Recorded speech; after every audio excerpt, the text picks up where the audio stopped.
پھر آگے نبی کریم صلی اللہ علیہ وسلم نے فرمایا الا وان فی الجسد مضغہ اذا صلحت صلح الجسد كله واذا فسدت فسد الجسد كله الا وهي القلب، کہ خبردار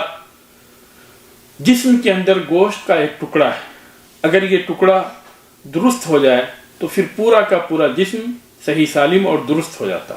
اور اگر یہ ٹکڑا فاسد ہو جائے، خراب ہو جائے تو پورا کا پورا جسم خراب ہو جاتا ہے۔ الا وہی القلب، خبردار لوگوں جان لو کہ یہ دل ہے،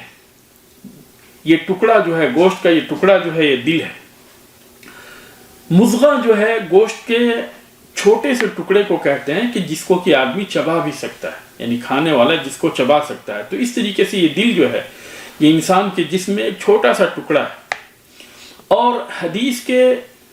ان الفاظ کے اندر دل کی اہمیت اور دل کی عظمت کو بیان کیا گیا ہے، اور یہ کہ یہ دل جو ہے انسان کے سارے اعضاء کا بادشاہ ہے، یعنی اس کے جسم کے جتنے بھی پارٹس ہیں ان سبوں کا وہ بادشاہ ہے، اور یہ سارے کے سارے پارٹس اسی وقت صحیح سالم رہتے ہیں جبکہ دل صحیح سالم رہتا ہے، اور اگر دل خراب ہو جائے تو پورے کے پورے یہ پارٹس جو ہے خراب ہو جاتے ہیں۔ آگے امام نووی رحمہ اللہ حدیث کی اس ٹکڑے کی شراحت کرتے، اس ٹکڑے کی تشریح کرتے ہوئے کہتے ہیں فمن وقع فی الشبہات وقع فی الحرام، کہ جو آدمی شبہات کے اندر مبتلا ہو جائے تو وہ حرام کے اندر واقع ہو جاتا ہے۔ امام نووی رحمہ اللہ نے اس کی تشریح کے اندر کہا کہ اس کے دو مطلب ہو سکتے ہیں۔ پہلا مطلب یہ ہے کہ وہ انسان جو ہے حرام کے اندر واقعی داخل ہو جاتا ہے، حرام کے اندر واقع ہو جاتا ہے، حرام کام کو کر بیٹھتا ہے، لیکن وہ اپنے گمان میں وہ حرام کام نہیں کیے ہوتا، یعنی حقیقت میں تو وہ حرام کام کر لیتا ہے لیکن وہ سمجھتا ہے کہ وہ اس سے حرام کا ارتکاب نہیں ہوا ہے، اس نے حرام کام نہیں کیا ہے۔ اور دوسرا مفہوم یہ ہے کہ اس کا مطلب یہ ہے کہ وہ حرام کے اندر پڑنے کے قریب ہوتا ہے، حرام کام کرنے کے قریب ہوتا ہے، جیسا کہ کہا جاتا ہے المعاصی برید الکفر، کہ گناہ جو ہے یہ کفر کی برید ہے، کفر کی میل ہے، ڈاک ہے، کیونکہ آدمی جب مخالفت کے اندر مبتلا ہوتا ہے تو پھر وہ آگے بڑھتا چلا جاتا ہے، ایک گناہ کے بعد میں دوسرا گناہ کرتا ہے، پھر اس کے بعد میں تیسرا گناہ کرتا ہے، جیسا کہ اللہ تبارک و تعالیٰ نے قرآن مجید کے اندر فرمایا یہودیوں کے بارے میں وَيَقْتُلُونَ الْأَنْبِيَاءَ بِغَيْرِ حَقٍّ ذَلِكَ بِمَا عَصَوْا وَكَانُوا يَعْتَدُونَ، کہ یہ لوگ جو ہے ناحق نبیوں کا قتل کیا کرتے ہیں، اور ایسا کیوں؟ اس لیے کہ یہ جو نافرمانی کرتے اور زیادتی کیا کرتے تھے، ان نافرمانیوں کے سبب، ان زیادتیوں کے سبب معاملہ یہاں تک پہنچا کہ یہ نبیوں کا قتل کرنے لگے۔ تو اس طریقے سے آدمی ایک برائی سے دوسری برائی کی طرف، دوسری برائی سے تیسری برائی کی طرف جاتا ہے، اور اسی چیز کو نبی کریم صلی اللہ علیہ وسلم نے بھی بیان کیا حدیث کے اندر کہ لعن اللہ السارق یسرق البیضۃ فتقطع یدہ ویسرق الحبل فتقطع یدہ، کہ اللہ تبارک و تعالیٰ کی لعنت ہو چور کے اوپر، ایک انڈے کو چوری کرتا ہے اور اس سے اس کا ہاتھ کاٹ دیا جاتا ہے،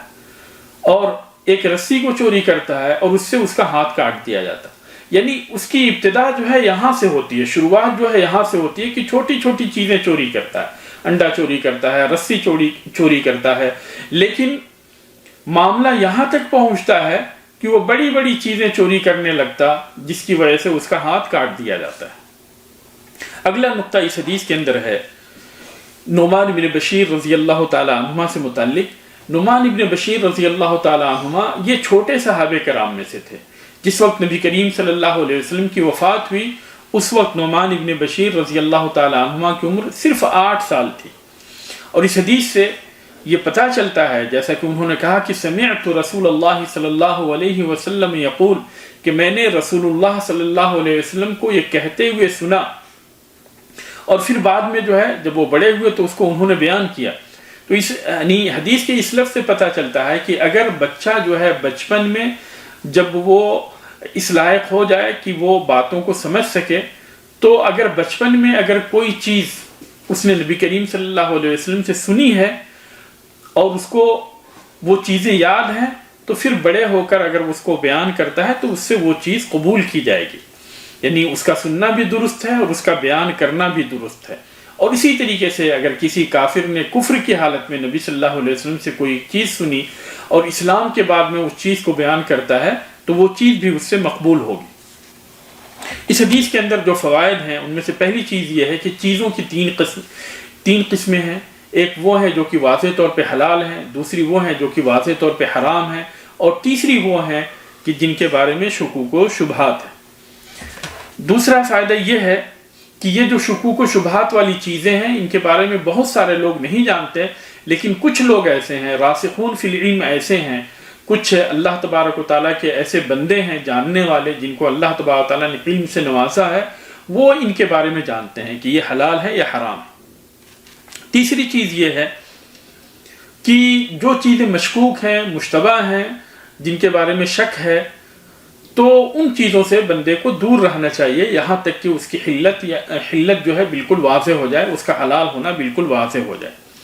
اسی طریقے سے نبی کریم صلی اللہ علیہ وسلم نے معنوی چیز کو سمجھانے کے لیے آپ صلی اللہ علیہ وسلم نے ایک محسوس چیز کی مثال دی ہے، یعنی چرواہے کی مثال دی ہے، تاکہ اس سے جو ہے ہم یعنی حقیقت کو سمجھ لیں کہ جو چیزیں مشکوک ہیں ان سے ہم دور رہیں۔ اسی طریقے سے جو ہے کہ بندہ جو ہے اس حدیث سے اس بات کا بھی پتہ چلتا ہے کہ جب بندہ کوئی مشکوک چیز کرنے لگتا ہے، جس چیز کے بارے میں شک اور شبہ ہے اسے کرنے لگتا ہے، تو اس کے لیے حرام چیز کا ارتکاب کرنا آسان ہو جاتا ہے، یعنی وہ آسانی سے جو ہے حرام چیز کا بھی ارتکاب کر سکتا ہے اور اس سے جو ہے احتیاط نہیں برتے گا۔ اسی طریقے سے اس حدیث کے اندر دل کی عظمت کو بیان کیا گیا ہے، اس کی اہمیت کو بیان کیا گیا ہے کہ انسان کے سارے جسم کے سارے اعضاء، اس کے سارے پارٹس جو ہے یہ دل کے تابع ہے۔ اگر انسان کا دل درست ہے تو یہ سارا کا سارا جسم اور اس کے حصے جو ہے یہ بھی درست ہوں گے، اور اگر دل خراب ہے تو ساری کی ساری چیزیں جو ہے یہ بھی خراب ہیں۔ اور ظاہری اگر اس حدیث سے یہ بھی یعنی پتہ چلتا ہے ہمیں کہ اگر ظاہری طور پہ کوئی چیز خراب ہے تو باطنی طور پہ بھی خراب ہونے کی وہ دلیل ہے۔ باطنی طور پہ اگر ظاہر میں دیکھنے میں جو ہے اگر کوئی آدمی خراب نظر آتا ہے، اس کے اعمال خراب نظر آتے ہیں، تو باطنی طور پہ بھی جو ہے اس کے اعمال برباد ہی ہوں گے۔ اور آخری چیز جو اس حدیث کے اندر یعنی آخری چیز تو نہیں ہے لیکن بہت ساری چیزیں ہیں، لیکن آخری نقطہ جو ہم یہاں پہ بیان کر رہے ہیں وہ یہ ہے کہ اگر انسان جو ہے مشتبہ چیزوں سے، شک والی چیزوں سے اپنے آپ کو محفوظ رکھتا ہے، اپنے آپ کو بچا لیتا ہے، تو وہ حرام چیزوں سے بھی اپنے آپ کو بچا پائے گا۔ اللہ تبارک و تعالیٰ سے دعا ہے کہ اللہ تبارک و تعالیٰ صحیح طور پہ ہمیں دین کو سمجھنے کی توفیق عطا فرمائے، اور جب تک ہمیں اس دنیا کے اندر زندہ رکھے، اسلام پہ زندہ رکھے، جب ہمیں وفات دے اسلام پہ وفات دے، حلال کام کو کرنے کی توفیق دے، حرام کام سے ہمیں بچائے رکھے، اور جو شک و شبہ والی چیزیں ہیں ان سے بھی اللہ تبارک و تعالیٰ ہماری حفاظت فرمائے۔ آمین۔ وآخر دعوانا الحمدللہ رب العالمین۔ والسلام علیکم ورحمۃ اللہ وبرکاتہ۔